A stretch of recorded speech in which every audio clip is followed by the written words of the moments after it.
Assalamu alaikum rahmatullahi wa barakatuh. Walaikum assalam. Brother, there is one of my friends, she has embraced Islam last year. Because of some reason, she left her home because of the opposition by her family. Right now, she is staying with the non-Muslim girls.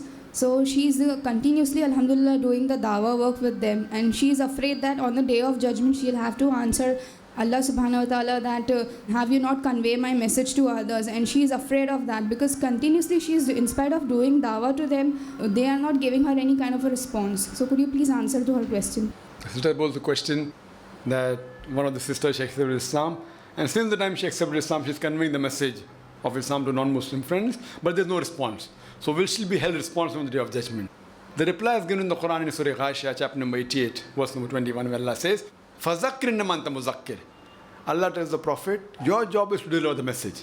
Converting hearts, giving hidayah is in the hands of Allah subhanahu wa ta'ala.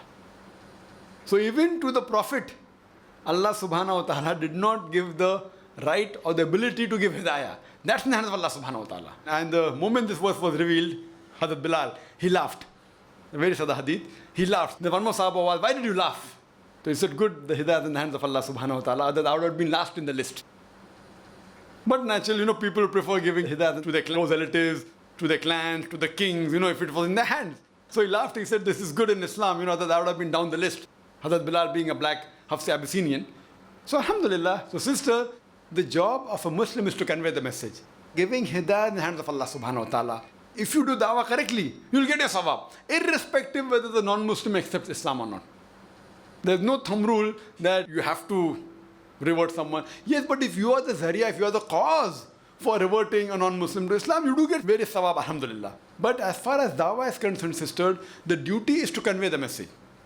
So if you have conveyed the message on the day of judgment, surely you can say, you can be witness that I have done my job. Hidayah in the hands of Allah subhanahu wa ta'ala. So therefore basic thing is doing dawah. But as far as possible, you should even convey in the best way, in the way Allah and His Rasulullah showed, so that inshallah, you at least get maximum sawab, sister. And inshallah, Allah will give you results also.